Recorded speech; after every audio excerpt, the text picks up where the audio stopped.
Bonjour à toutes, bienvenue dans ce nouveau live où je vous annonce tout d'abord mon workshop gratuit qui va commencer le 9 novembre. Donc la seule chose à faire, c'est s'inscrire. Donc j'ai mis le lien en haut dans les commentaires. Je vais bien sûr lors de ce workshop approfondir la question. Donc, inscris-toi, prends cette opportunité pour avancer dans tes amours en t'inscrivant au workshop gratuit « Comment faire pour que ta relation marche ». Ce workshop va commencer au mois de novembre. Et donc, aujourd'hui, pour l'article de cette semaine, je vais parler d'une question qu'on me pose souvent, c'est « mais une non-réponse, qu'est-ce que ça veut dire? Est-ce que c'est une réponse ?» Et pour moi, bien sûr, une non-réponse, c'est quelque part une réponse. Dans le cas de figure, par exemple, d'un seul coup, tu n'as plus de nouvelles du flirt que tu viens de commencer, tu viens de te faire ghoster, ou bien du jour au lendemain, la personne que tu as commencé à voir arrête de t'envoyer des SMS. Ou alors dans le cas de figure où tu envoies un message et tu vois en fait que la personne a lu le message mais elle ne te répond pas, ou bien elle te dit je te réponds plus tard, mais ce plus tard il n'arrive jamais, ou bien quand tu demandes quelque chose tu as l'impression que tu parles à un mur.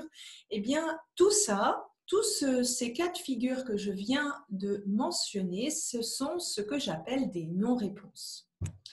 Et au risque de te décevoir, et je sais que ça peut faire mal parce que j'en ai reçu des milliers de ces non-réponses, une non-réponse, c'est aussi une réponse.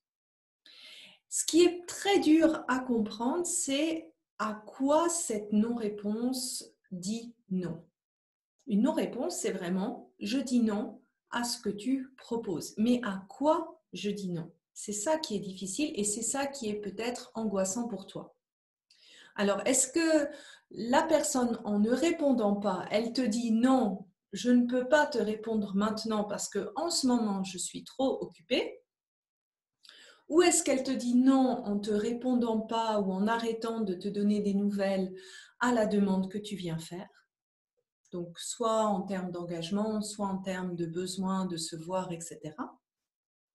Ou est-ce qu'elle te dit non, mais vraiment non, cette fois-ci, à la relation?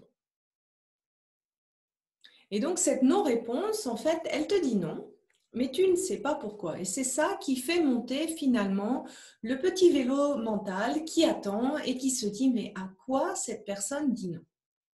Et souvent, quand on se trouve face à cette situation, ce que j'entends beaucoup et ce que j'ai aussi fait pendant plusieurs années, c'est ce que j'appelle la stratégie de l'évitement. C'est-à-dire que tu restes dans l'attente, mais que tu n'essayes pas de clarifier cette non-réponse. Et le problème, c'est que si tu ne clarifies pas cette non-réponse, qu'est-ce que ça va faire? Eh bien, le petit vélo dans la tête va te faire imaginer les pires scénarios.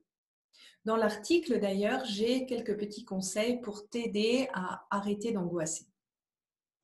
Et je sais qu'il faut du courage pour clarifier ce non, parce que ça veut dire quelque part qu'il faut accepter une forme de rejet. Il faut accepter que la personne n'est peut-être pas prête pour aller plus loin dans la relation, ou que la personne a tout simplement pas le feeling avec toi ou pour continuer.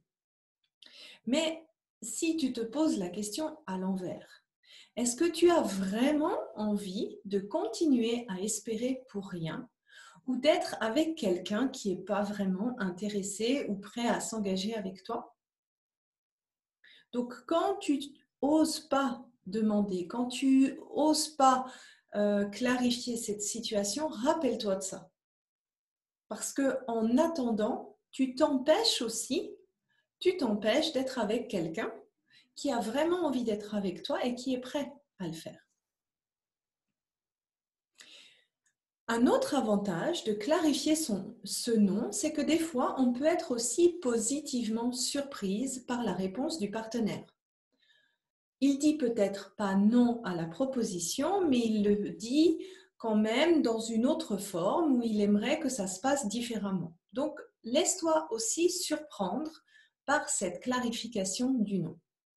Dans l'article, j'ai également une méditation pour t'aider en fait à te donner le courage de clarifier ce non. C'est une méditation d'amour de soi qui va t'aider vraiment à oser faire le pas et à communiquer et à clarifier ce non. Et je tenais aussi à rappeler que c'est ton droit de demander une réponse à ta question. Tu as le droit de clarifier et tu as le droit aussi de clarifier cette non-réponse et tu as aussi le droit de demander pourquoi. Parce que en obtenant une clarification, tu peux aussi peut-être trouver une décision commune qui est bonne pour lui et aussi pour toi. Et si la réponse c'est vraiment un non? À ce moment-là, c'est important de faire une phase de réflexion, de te dire, OK, il m'a dit non à ce que je lui ai demandé. Est-ce que je peux vivre avec ce non? Et si j'accepte ce non, à quel oui je renonce? Donc, je te donne un exemple. Si ton partenaire te dit non, moi, je n'ai pas envie de m'engager dans la relation, à quel oui tu renonces? Eh bien, tu peux renoncer à un partenaire qui est prêt à s'engager avec toi, qui a un vrai oui. Et si tu te rends compte que tu ne peux pas vivre avec ce non, quelle est la décision que tu dois prendre de ton côté? Parce que vraiment, rester avec une personne qui ne te rend pas heureuse ou qui ne veut pas s'engager avec toi, ça te fera non seulement souffrir, mais ça te fera manquer les opportunités de rencontrer la personne qui sera plus compatible avec toi. Donc finalement, prends ce non comme une opportunité de faire un meilleur choix avec une personne qui te sera naturellement plus compatible pour toi. Alors j'espère que cet article t'aura plu. N'hésite pas à faire appel aux ressources qui sont dans l'article ou bien à t'inscrire au workshop qui commence début novembre. Comment faire pour que ta relation marche? Belle journée!